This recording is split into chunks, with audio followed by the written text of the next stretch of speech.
Some background. I have not had a relationship with my father for years. My parents divorced when I was a young teenager due to some horrible, even criminal acts my father committed against my mom. My sister and I only wanted him to take accountability for his actions, just own up to it and apologize, in order for us to have a relationship with him. But he refused and then continually blamed us for not having a relationship with him. He continued to do other awful things after we cut him out of our lives, including stealing from our 90-year-old grandmother while he was her power of attorney and causing her to lose her home of over 50 years. Our brother has stood by him and seen no wrong this whole time. He blames my sister and me for our father's death, saying he's dying of a broken heart. Meanwhile, our father has AFib, habitually used narcotics, and refused to disclose his narcotic use when he was admitted for a cardiac event, which can lead to fatal drug interactions. I want to comfort my brother and my grandmother and other family members during this time, and am making plans to make their lives easier during this time. I've put together care packages with DoorDash and Instacart gift cards, as well as hired a friend who's a cleaning lady to clean their homes for them over the next couple of weeks. I just have no desire to be by my father's bedside while he dies. I have no relationship with him. He's not a person I even want to be associated with. So am I the jerk? Edit for clarification. A handful of family members are telling me I need to go say goodbye to him because he's my father and should have me by his side in his last moments, and are calling me a jerk for not going. I want to be there for my family in this time. I just do not want to be near my father, so I'm not going to the hospital. Now here are the comments. Comment 1. You do not have to go. I did not go. I do not regret it.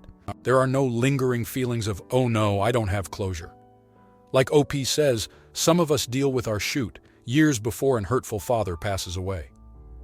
My sister and I knew that he would just inject a final piece of poison before he died. With hurtful people, and especially addicts, it is all about them, never about what you might need. We also did not have a funeral or even pick up the body. This shocked people, but not the people who knew what our childhood was like. We don't have to pretend for anyone. Anyone commenting that OP might regret it either does not know what an hurtful childhood was like or has not done the work on themselves yet to understand we do not owe our abusers a single thing. Comment 2. Not the idiot. Being related to a person by blood does not entitle them to have a relationship with you, especially when they treat other people you love so badly and don't believe they did anything wrong. It's your choice whether you want to go visit him or not. My only advice is to be sure you're at peace with this decision. Some people end up regretting not visiting a dying family member after their death, but others don't. Again, it's your own choice, regardless of what that choice is. Comment 3. Not the idiot. Anyone who tells you that you need to go see a criminal who hurt your mom is wrong on so many counts, and they need to mind their own business. You only need to do what you can live with, and if you can live with your choice without regret, then that's the right decision. It's also important to protect yourself and your mental health, so if supporting family gets in the way of that, please make sure to continue advocating for yourself.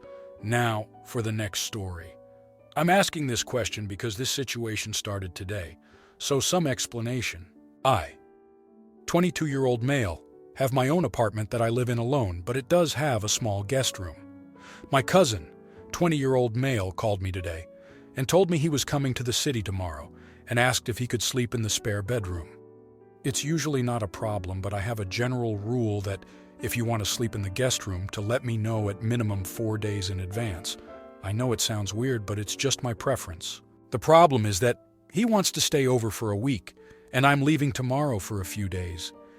He asked if I couldn't just give my neighbor a spare key so he could get in the apartment, but honestly, I don't really like it when people sleep in my apartment with me not present, except for my parents and siblings. So I told him that I didn't really feel comfortable about it since I wouldn't be there, and he just kept nagging and asking again and again. I was getting kinda irritated, so when he asked if he could call again tomorrow to confirm, I just said sure and hung up. Now, the last time I let my cousin sleep in my apartment, he did bring with him some gummy bears. I don't really care if he's using it or not, but I don't like to have that kind of stuff in my apartment. So now I'm thinking if I'm just being a jerk or not, and I kind of need a second or a third opinion about this. So would I be the idiot? Comment 1. I have a general rule that if you want to sleep in the guest room, to let me know at minimum 4 days in advance. I know it sounds weird, but it's just my preference.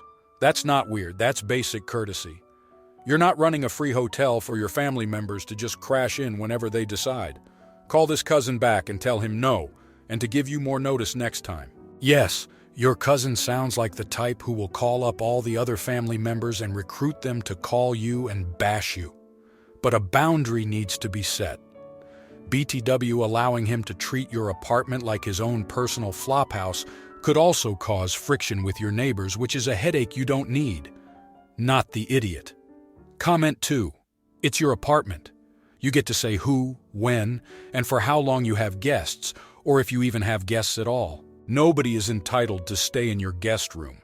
If your cousin can afford gummy bears, he can afford a motel room, or he doesn't come. Don't answer the phone for a few days and ignore pressure from social media. Who knows what flying monkeys he may rope into pressuring you. When you leave, tell your neighbors or landlord or doorman or whatever that your cousin may come by and want to get into your apartment, and he does not have permission. WTF. Entitled much. Your cousin, not the idiot. Comment 3. Not the idiot. I don't think the 4-day rule is weird at all, especially because who knows what else you might have planned. But I also don't think it's wrong that you want to not have your cousin alone in your home for a few days. Now, for the next story. My 23-year-old female, husband 25-year-old male, and I have 2 kids together. I stay home with the kids, and he works. A few days ago, he said his sister had an extra concert ticket, and he wanted to go with her to a different city. He told me one day before the concert. He said he would be back the day after the concert. I looked up the tour and found out the concert had been canceled a month before. I texted them and asked why they would lie, and they said they didn't know until they got there. Later, I found out that they knew there was no concert because they had told someone else it was canceled, and they both lied to me. So they just went to party in the hotel with his co-workers. He also stayed an extra day, and he's telling me I'm crazy for getting mad, and he's still lying to me. Am I being dramatic? Now here are the comments. Comment 1. It's pretty reasonable to expect your partner to tell you the truth, and moreover, it's reasonable to take it as a betrayal if your partner lies to you. Especially something like this. The point of partnering with someone is to share your life with them and any additional family members, which is to say, your 2 kids. That doesn't necessarily mean doing everything together. There are certainly relationships in which one partner going off and doing their own thing for a few days would be reasonable, assuming it was appropriately planned and accounted for, ergo not informing the other one day before. But your husband didn't just drop this on you one day before, which alone would be shitty on his part. He lied to you, he betrayed your trust, in order to go off and be without you. He did that instead of discussing the matter and making his plans actually work with you. He chose to not negotiate or work with you about it. And that makes him the jerk here, not the idiot, not for being mad at him, not for not being home when he returns. Though please do make sure your kids are being looked after. Don't let your anger at your husband compromise your care for the 2 vulnerable children in your life. Comment 2. Not the idiot. Sounds like there is more going on here. I'd be very wary. Why would he have to lie about a party with co-workers? Where was the motel? Local. Shenanigans happened and there may be a big fallout, intimacy, and drugs maybe. I could see why he might stay at the hotel if he was drinking. But if it was local, it's called an Uber taxi or designated driver. Why did he have to hide the whole thing? And why did both of them go to a party for his co-workers? Does his sister know them already, and how old is she? You're not being dramatic, and I'd be looking into this further. Any other red flags about how he's treating you in this relationship? Does he lie often? This one is a particularly big lie. Any signs he could be cheating? Who exactly was at this party? Would you have been okay with him going to a party if he told you about it? Or are these dodgy friends? Why did he lie? These are all questions to think about. And an STI test might be a good idea, now and in 3 months. Comment 3. This is not an AH post, but no, not the idiot. He's gaslighting you into thinking your feelings are not valid even though he was the one that lied. You can put an ultimatum on him or enforce boundaries. That is, if you lie to me again, I will leave with the kids, to a friend's, family, etc., to sleep somewhere else. If you lie to me again, we're over. You do realize that he can be lying about a shitload of stuff, and this is just the tip of the iceberg, right? Now, for the next story. We've been together for 6 months, and I'm 5'3" and around 76 kilograms, so I'm short and chubby. I've also had 4 kids, my youngest being 11 months old, so my body isn't as toned as it used to be. Today I was getting undressed to get in the shower and noticed my boyfriend staring at me. I didn't like the way he was looking, but I didn't say anything. Then he goes, "You've got a big arse."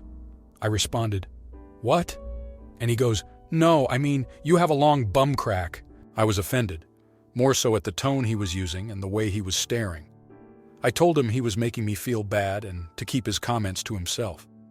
I've never had a man say anything about my butt crack before, and it was an odd comment to make. My boyfriend is the same height as me, nearly 90 kilograms, and is extremely unfit and doesn't want to do anything to change his ways.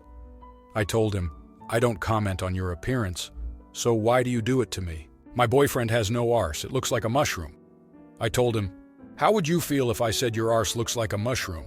And he goes, "Oh, well, I prefer a short crack over a long one." He is still saying I'm overreacting, and if I keep reacting this way, he'll leave me. I told him it's ridiculous him threatening to leave. Am I the idiot?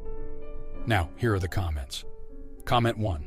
"Lol, this whole post is toxic as AF. It doesn't sound like he's your baby daddy. So why stay? Why be with someone who would tell you, your body is weird, and by the way, if you get upset about it, I'm leaving you." Read that out loud and think if that's really something you want to possibly deal with forever.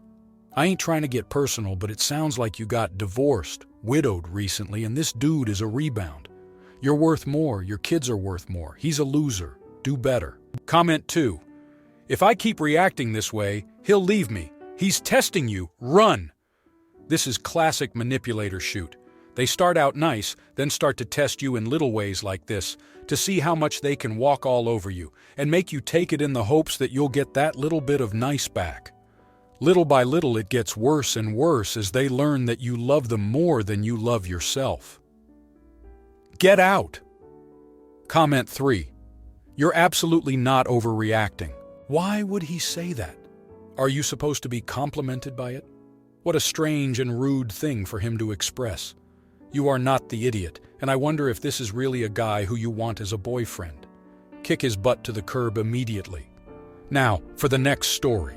So I'm having my 21st birthday party, and I want to invite the majority of the people from my work to it. However, there are about 4 people that I do not want to invite because, honestly, they're problematic. I have personally never had a problem with them, but a lot of the other people at my work have. I've only worked at this place for about 3 months. If I did invite them, most of the other people I want to come wouldn't show up. I'm conflicted, and I don't want to hurt anyone's feelings. On the other hand, I know it's my birthday, and I should be able to invite who I want. Thoughts? Lowell. Now here are the comments. Comment 1. "You would be the jerk if you didn't invite all coworkers, particularly if it's just because some people in the office don't like them. If you have never had a problem with any of them, then don't create one. Having only worked there for 3 months, I should imagine it will be pretty obvious to the 4 of them that the other workers have influenced you, which can only have a detrimental effect on the workplace. Inviting some coworkers and not others is a crappy thing to do and could come back to bite you. I've had experience of this sort of thing being brought up when complaints have been made against colleagues to show how there's favoritism in the office." Comment 2. "Think of all your coworkers as small children. If you can't invite everyone from the class, work, then you must make the invites private, not on company property. If and when the excluded people find out about the party, there will be drama. You will have to deal with that. My advice is invite no one from work or everyone. If it were just 1 or 2 people you were close friends with, it would be different. It sounds like you want most of the people from work invited. You would be the jerk if you invite most but not all to your birthday party." Comment 3. "You would be the jerk, all or none in this case. In theory, you should be able to invite who you want to your party. But the work element makes this challenging. If your coworkers can be civil at work, they should be able to be polite at your party. You're going to end up creating a problem with those 4 people because you excluded them, which you don't need. Personally, I avoid too much socializing with coworkers. If you get really close to 1 or 2 of them, that's different. But doing bigger group things turns into a minefield. If you like this video, you'll probably like these too. Also, while you're here, please consider subscribing. It's your support that keeps this channel alive and allows me to make better and longer videos. Have a great day.